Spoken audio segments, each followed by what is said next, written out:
Segment two, Gold and Black Live, and joined by a Boilermaker legend who earned his stripes last week on the sidelines at Virginia Tech. Mark Herrmann joins us, the Purdue Hall of Famer, All-American, 1980 Consensus All-American, and quarterback, many years in the NFL, and now watching it and working at the John Purdue Club. The biggest news of the week: the fifth grandchild of the Herrmann family. Tell us a little bit about that. You're actually in Houston right now recording this, but that beats everything that goes on with respect to college football when you have another one in the world. Oh, no question, Alan. It's one of the great joys of life, becoming a grandparent for the fifth time. So we're awfully excited about little George. So he entered the world about 3 weeks ago. So came down to see Whitney and Connor and help out with the older two, and then get to meet him in person. So it's the best. We're having some real good bonding time. We don't get to see our grandkids from Houston enough, so this has been terrific, and we're so proud of our family. And so, yeah, this trumps everything. These are one of the great joys during our lifetime. And they're now outnumbered 3-2. So that's right. It's zone that experience. So your help is well appreciated. I know. Yep, no doubt. All right. Well, part of Gold and Black Live is we want to thank our sponsors too, Triple X on the Hill, but on the level of Purdue tradition since 1929. And of course, State Farm agent Trent Johnson at trentismyagent.com. We appreciate them. All right, you had an interesting, from a football experience last week, that opportunity to be on the sidelines. It's amazing you're not still there, based on the longest game in the history of football by a long shot, and yet a very important win. But I want to ask you first just what that experience was like. You, as a player, 1977 to 80, never had a weather delay. There haven't been all that many. I think the first one that I can remember was really 1989. So they've had four since. But what was that like last week? It had to have been interesting. Might not be the right way to describe it, but quite the experience being the sideline as you replaced Kitch for last week's game on the radio network. Yeah, Alan. We knew the storms were brewing to the south, and we just, Pete and Tim kept their eyes closely glued to the radar, and were giving me updates. And so you could feel it. It was a gorgeous morning. And, if we'd have kicked off at 10 a.m. or something, we would have been in great shape. But then all of a sudden you could kind of feel the winds changing and picking up. And then all of a sudden it's boom, lightning strikes off in the distance, 5 or 6 miles. And, they keep close touch with the national weather system. And so the officials were notified, and then boom, it was there, and lightning and monsoon conditions for sure. I think we got in excess of 4 inches of rain during that period of time, and so I quickly retreated and got under cover and made it up to the 7th floor, which was harrowing in itself, because we were up high, almost even with that lightning. And there was one I swore came into the stadium, so it was hairlessly close. And so it was a little daunting at times, and then it passed, and then it was just rain, bucketfuls of rain coming down. So yeah, 4 inches of rain. Everyone in this end doesn't know that's a ton of rain. And yet what, you get through that. What was the field like? I mean, it was amazing, at least watching it on TV. It seemed like it was pretty good. There were a lot of guys slipping around. It seemed to be, I know that you waited a couple hours after the rain stopped. I don't know if that's quite accurate, but whatever that time was, but the field seemed to hold up pretty well from that standpoint. Yeah, and I told the guys before I walked down, I said, hey, I may be ankle deep in water and I don't know what to expect. And my goodness, I got to the field and it was like, we got a half an inch or something. It was just incredible, the drainage system that they had. I saw a pump on the sideline, and, that can only do so much. Yeah. Got an incredible system there, because I walked out that, it was crowned a little bit. So I thought the lower areas would accumulate some water, Alan, but no, it was great. And I told the guys, man, this field looks pretty fast right now. And I excuse me, I don't see any problems coming up. And so, and then, I went into the locker room just to kind of get a sense of where the guys were. And I thought, well, they'll be tight and sitting on their benches, just waiting to come out. There's music blaring. These guys are dancing. They're loose. They're ready to go. So that time period when I got to the field, into the locker room, back on the field was really uplifting that these guys are ready to come out and play. And so, I've never sat through a 5-hour rain delay. I can't imagine the ups and downs that these guys and the coaching staff were experiencing. So I didn't know what to expect, but it was very positive. And obviously, Syracuse came out and made a 17-point run, but they had enough in the tank to take care of business. Yeah, and one of those ones when you live to tell and you get out of there alive, it was a great thing for Purdue, no doubt. Now I want to get back to your playing days. Kind of an interesting comparison in terms of relative youth. Now, Jim Young was not 37 years old, but he wasn't. I think he was 41, 42. Maybe when we got the job, Mike Hankwitz was 29, I believe, at the time. The defensive line coach at the time, Leon Burnett, was under 40. I don't know how old John Makovic in 77, how old he was, but he wasn't old. My point is, you guys came in with and turned a program around from a program that hadn't had winning seasons under Alex Agassi with young guys. What, if any, comparisons can you? What's that like? Because as a player, they're your elders, so to speak. So it doesn't really matter how much of a factor is that when you look at the relative youth of Ryan Walder's staff, which is quite comparable, if not a little bit younger than your staff was back in 77 through 80. Yeah, the current staff's got to be one of the younger staffs around the country. They've got a couple elder statesmen, but yeah, your point's well taken. Jim Young came in as the head guy, obviously, and back then, do you really have a sense of age and all that? Jim looked a lot older than Ryan Walters. Exactly, yeah, no question. But we knew Mike Hankwitz was young. We knew Randy Hart was young, and others, and so. Those guys just came out with a bundle of energy and enthusiasm and could really relate to the players, and the players felt like they could really unleash and be loose around the coaches. And, we had our yellers, and, Leon would get after you a little bit, and Bob Bockrath and others. But for the most part, we felt that youthfulness, and we knew that we were going to turn the corner after that first year. We just felt like there was enough talent on hand, and with Coach Young's leadership, that we were gonna be a force. So, but it was fun, and we think back at those staffs, and we tried to see them as much as we can lately, but they've got their own things. But it was a great experience to be around them, and they just meshed so well, and they just helped us reach our potential, and you can't ask for much more out of coaches. Yeah, Jim Young is an amazing, eclectic individual. The way he has lived his life is, he's written his own kind of book. I hope they make it into, because he's been fascinating talk about a guy that's in his late 80s now. I haven't talked to him, and I'm sure you've talked to him since I have, but the guy that just never stops learning, never stops trying something, whether it's piano or taking a foreign language or whatever it is. But when you had a guy, you had a coach like that as a player, and you knew the guy was intellectually capable, and you had guys on that team or on that staff, all different types of personalities. But man, you have a guy that's kind of savant-like. I would think you had that impression a little bit in terms of when you played for Coach Jim Young. Yeah, he earned our trust so quickly in the locker room.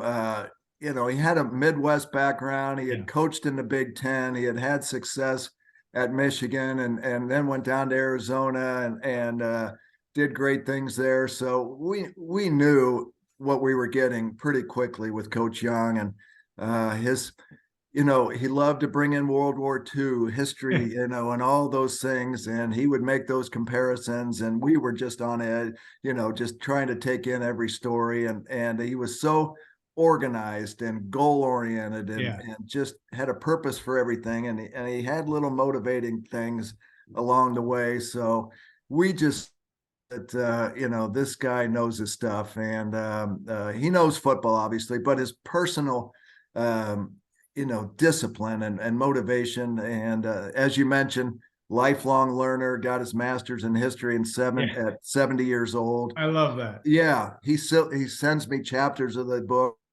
What do you think of this? And is this what you remember? And he set a goal to walk an hour every day of the year, and he did that for 365 days. So those kinds of things just separated him from a lot of other coaches, and so it just had to filter down to the staff and the players.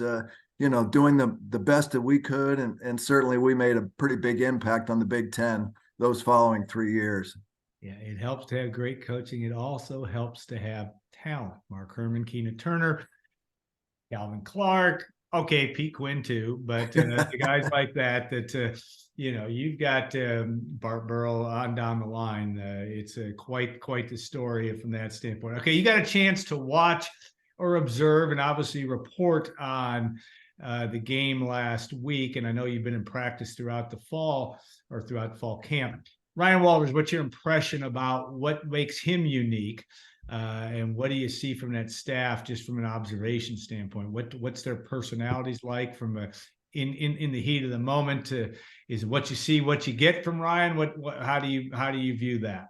Yeah, from first glance, he looks like more of a stoic leader over there. But there were a few bad calls, as you know, Yeah. in that game. A roughing the passer that was Yeah. totally pathetic. And Ryan erupted because it was right in front of me, and he was in that official's ear, and he was very demonstrative and getting his views across. So I saw that intense part of Ryan Walters, and let's do whatever it takes to get behind my team and say that I've got their back. So yeah, and then walking into the post game celebration and to see the players gravitate towards him and to have that love that you need between your head coach and your players. So, but I thought they did a terrific job. They got off to a great start. Then the rain delay, and then Virginia Tech, to their credit, came back and picked up their intensity, but they didn't flinch and they didn't blink and they didn't so they fought through that, and ultimately those kinds of games, Alan, will build your moral fiber and help you to withstand some of the Big Ten tests coming down the road. So I thought they reacted very well to a pretty tough environment. Yeah. It wasn't full like it started, but it was still loud in there. And Virginia Tech's got some athletes, and they were coming. But defensively, they came alive in the second half and really shut down a pretty good offense. And then the offense made some plays to seal that game. All right, Hudson Card, quarterback, evaluating quarterback, and you've watched him again since he's been here. Interesting guy. I mean, he certainly has some leadership qualities. Might have been a little bit like you, a little on the quieter side, at least from what you see from looking on down to the field. But talented, pretty driven type guy, and he made some big plays last week. Of course, he had the big run, but also I got the impression kind of letting the game come to him enough. What are you seeing when you watch Hudson Card? Yeah, totally agree. I mean, Hudson, he's got a calmness about him, and he's got a little fire. I saw him over with the linemen saying, "Let's go. We got to get this going. We got to move the football." But he's got everything that you'd want from a quarterback. He's got the respect of the team. He's a competitor. He can move around, make plays with his feet. I wasn't quite one of those guys, as you certainly know, You've Alan. had rushing touchdowns, though. That Peach boy, That's so, right. you did. But anyway, he can throw it accurately. He can take care of the football. No turnovers here in the first couple games, so that's huge. Coming in with a new system, new receivers around him. You would expect some early mistakes in this season, but he's taken care of the ball and he's made some clutch plays when they've needed them, particularly down in Blacksburg. So, I love the guy. I think he's somebody that this team can really build upon, and he can raise their level of play, and he moves the ball around. I think 8 guys had catches early in that game. Yeah. So that's good. He found his young tight ends, and he seems to be able to go where coverage takes him. So that's an important attribute. So I think he's got the total game, and I know Ryan Walters has been effusive with praise early in the year. So I think what you see is what you get with Hudson Card right now. Yeah, he is. Purdue, obviously, he's going to need to stay healthy. We all know that just because of the lack of experience in the quarterback room. But the other thing, good thing is he's just a sophomore too. You think about that, and Yeah. in today's world, that's a big deal. And he is the kind of guy you clearly see that he knows it when he sees it. He's played in the big time. He knows what that looks like, what that feels like, and that I think is also an important attribute for Hudson.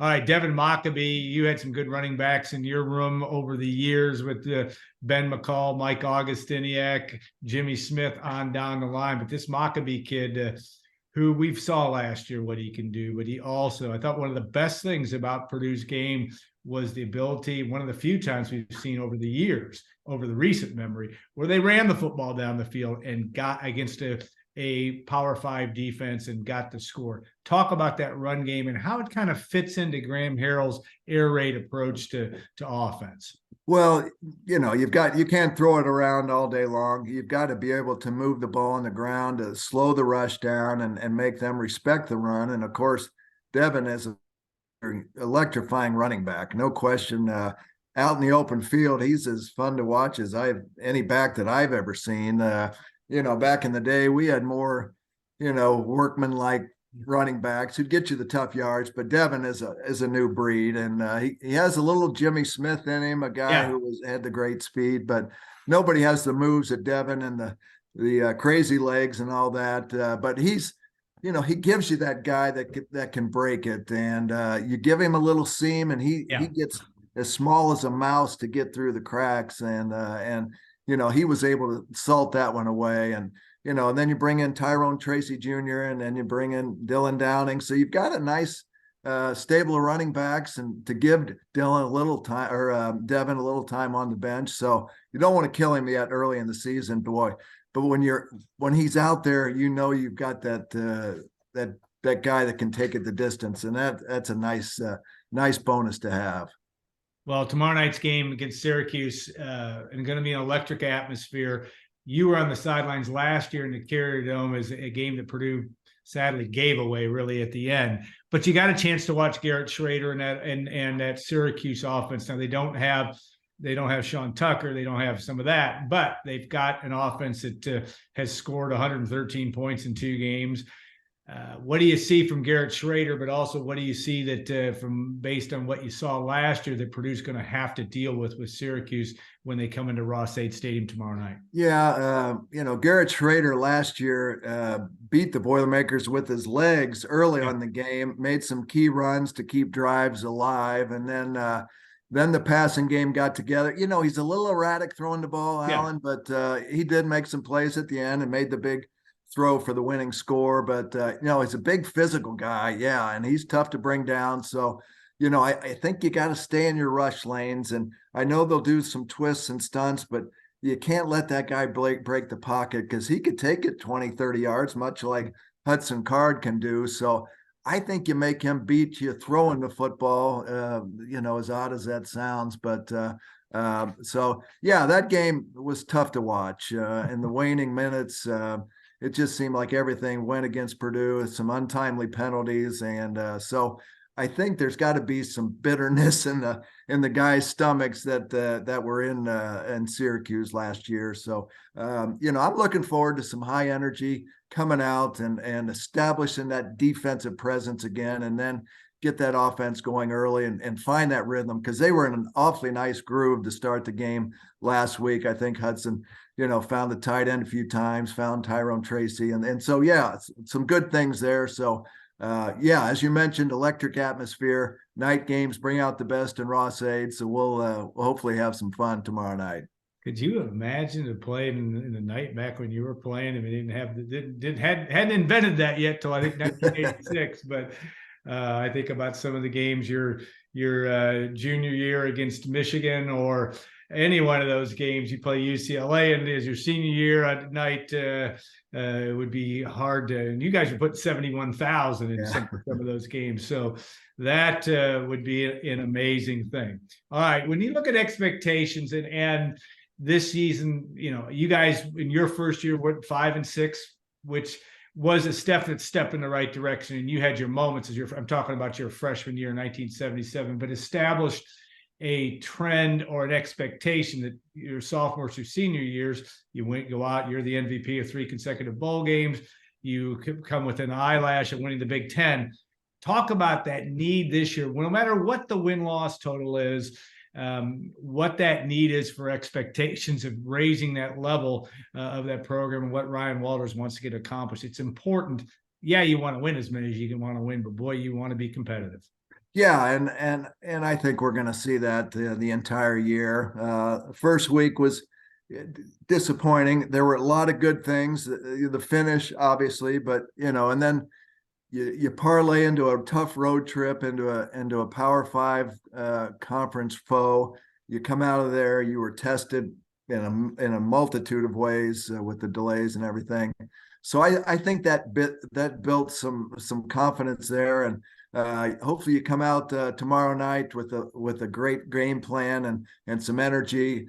These are three very well thought of opponents to start this year. So if I'm Ryan Walters, I'm thinking, man, they loaded me up this year. So, but no, you start to build that culture and that perseverance and discipline and toughness. And Ryan said to him in the locker room, hey, you persevered in this game and you were disciplined and that led to the victory. You prepared all week and then you did the things to do to finish and get the W. So I think that's the confidence that he's building. And I think these guys have a swag to them a little bit. And I think he encourages that. And with all these young assistants, these guys play with some confidence and they'll talk at you and jab at you. And so I hope that continues. And because I think if you go in tight and worrying about mistakes, then you're shot. So I think these guys go on to the next play and go on to the next play, and I think that's the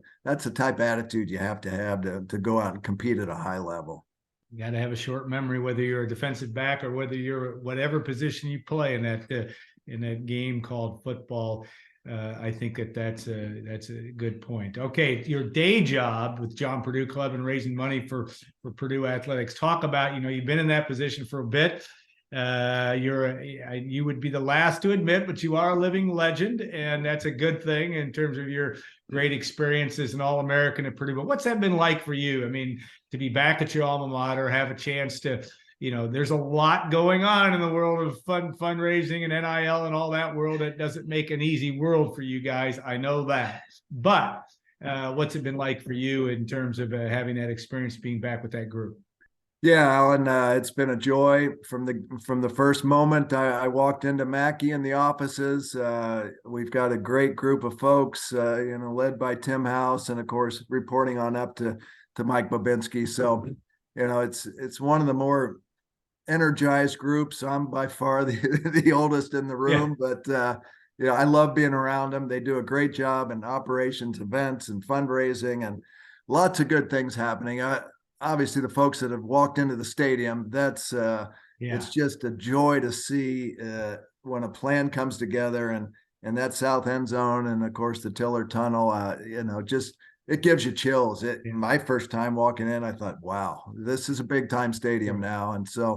And we've got some initiatives coming up. One called Forging Ahead, which just announced it on Thursday, right? Yeah. And so we're so excited about that because, we're doing everything we can to get the out of our student athletes. And if it comes down to some data-driven things and some disc testing and whatever, we want the best fits for Purdue University. We want talented folks, but we want people that are going to stay at Purdue. They're going to graduate. They're going to have productive years. So we are trying to build with Chad Brown's help, some help and supporting our athletes to the ultimate. And we want to play for championships. We don't want to be middle of the pack. We want to get to the Final Fours and, get to the New Year's Day Bowls and get to the Final Four with Dave Shondel's girls and women. So all these things are adding into the equation of let's commit some dollars to getting that done. So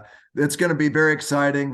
We've already, Matt Painter and Tony Ursland have used it with basketball and wrestling. So they've obviously seen some great results. So that's what we're doing. We're committing those dollars to hopefully help all 18 of our sports and all of our student athletes, men and women, reach their ultimate potential and be able to, get the most out of their abilities, both mental and physical abilities.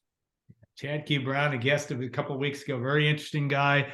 A lot of interesting things going on. One way to avoid the transfer portal is to make sure that experience at Purdue is as good as it possibly can be. I mean, there's going to be transferring. I get it. Yeah. It's a different world than even when you were playing from that standpoint. But I do think that's a good strategy. It makes a lot of sense to me, is make it a place they don't want to leave.